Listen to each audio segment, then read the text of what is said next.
Hello and welcome to Together San Diego, and thank you for joining us. I'm Paola Hernandez Jayo. Our guest today is Rosa Ana Lozada, CEO of Harmonium and representative of the San Diego Latino Health Coalition. Hi, Rosa Ana, how are you? Thank you very much for joining us. Hi, Rosa Ana.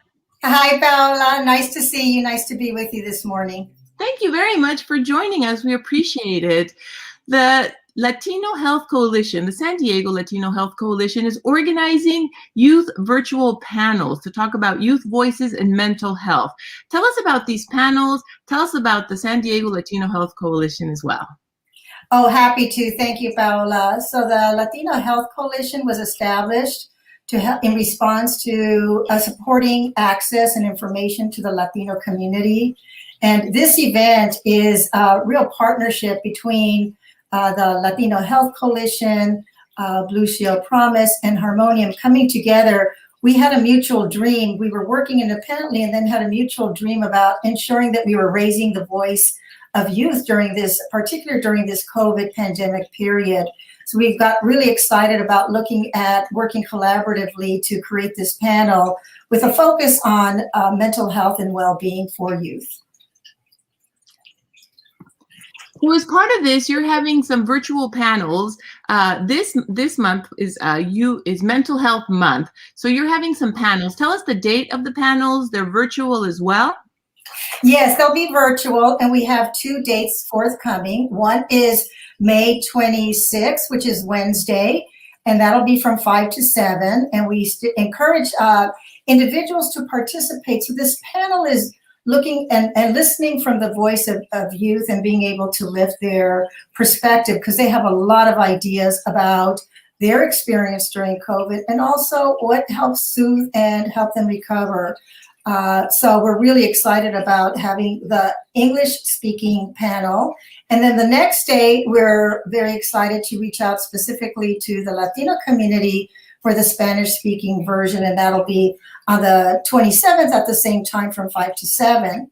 And I just want to clarify that while the panel is of youth really sharing with us and representing their perspective, the audience, it's really designed not just for youth, it's really designed for teachers and parents and others working with youth to learn from them and try to walk away with different ways that we might be able to further support youth as we're all going through this recovery.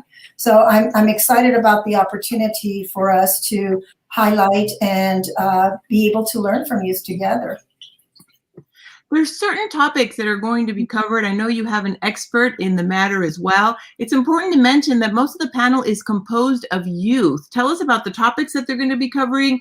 And also, you know, this pandemic has been challenging for many of us, and in particular also for youth. Tell us a little bit about what's going to be covered, what both parents, teachers, youth, as you were indicating, can expect. Thank you, Paola. Well, as you mentioned, yes, May is Mental Health Month, and so we have an opportunity to hear about their perspective and how they've been managing through this COVID period. Just really quickly want to mention that when we think about mental health, we're really thinking about it as a more general wellness perspective. Not everyone has a mental health diagnosis. There may be symptoms and emotions that are very normal during this time of COVID that we as adults have experienced, and so have youth. So the opportunity is to hear from youth and to get a better understanding of their perspective during this period of time. But we did a survey and have we're pleasantly surprised at the wealth of knowledge and information that youth have about different steps and different activities they can take to promote their own wellness. And that was really very eye-opening, that we sometimes forget how in tune that youth are with their own experience. And so I can give you a very brief example. In early years, we would have thought maybe not paid so much attention to our own self-care. And from the perspective of youth, they came up with some really practical, everyday things that we can all learn from. It's easier said than done. We know that these things help us in our well-being and our mental health, but sometimes they're just hard to practice. And those might be doing some journaling. It might be talking to a friend. It might be finding a quiet space to just think and reflect. And so I was very impressed with the youth's ability to identify aspects in their lives that they can incorporate well-being, but also that they're so practical. And I think that's a good lesson for all of us to learn. So that's a little bit of what we'll be hearing more about as we listen to the perspective of youth. It'll be a very wonderful event. Again, let's remind folks, it's going to be on Wednesday, May 26th in English from 5 to 7 p.m. You can watch it from the comfort of your home. On Thursday, May 27th from 5 to 7 in Spanish as well. The same topics, just in different languages. And folks can register for free for the virtual panels at San Diego Union-Tribune.com/youth voices. The page that you have to register is very easy. It's an Eventbrite page. They select the date that they want, so then they can participate. Just in closing, can you tell us a little bit about the resources that are going to be shared? I think there will be one or two resources that will be provided in terms of where youth can and families can access, certainly the Access and Crisis line. But I think what's important in terms of resources, it's not just for the youth again, but sometimes families may hear that there's some resources that they would be able to benefit from. Certainly connecting with the Chicano Federation, because one of the critical issues is about vaccination and being very preoccupied about that. So working with referring families to the Chicano Federation for some additional support and resources will be very helpful for them. Thank you very much, Rosana. I really appreciate it. And again, we remind you the dates for these are going to be on May 26th and May 27th from 5 to 7 p.m. You can register for free at the website that appears on the screen. Something else you would like to add, Rosana? Just that there is, looking at the voices from youth, there's something that each and every one of us can do as adults to really practice our own mental health and well-being. So hopefully this will be an opportunity to take a brief moment and really reflect on what we can do to help ourselves and our families during this very difficult period and finding some sense of hope. So thank you, Paola. Thank you very much, and thank you to the team of the San Diego Latino Health Coalition and the entire panel that's going to be participating.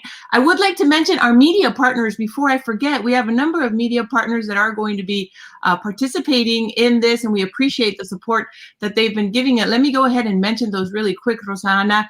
We have, of course, the San Diego Union-Tribune, our sister paper, the San Diego Union-Tribune en Español.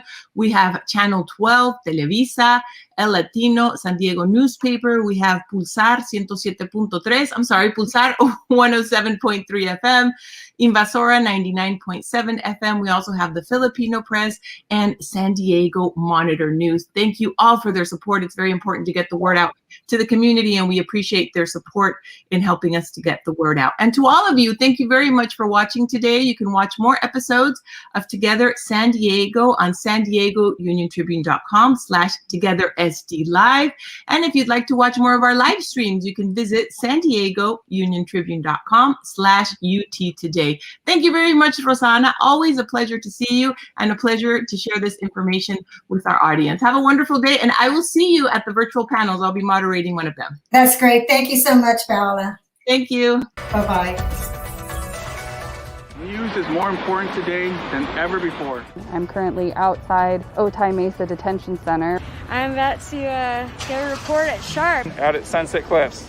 COVID testing site. We live for these times when we're able to bring the news into the homes of people who need it the most. I thank all of you for supporting our work. When you subscribe to the paper, you're telling us that you believe in what we do.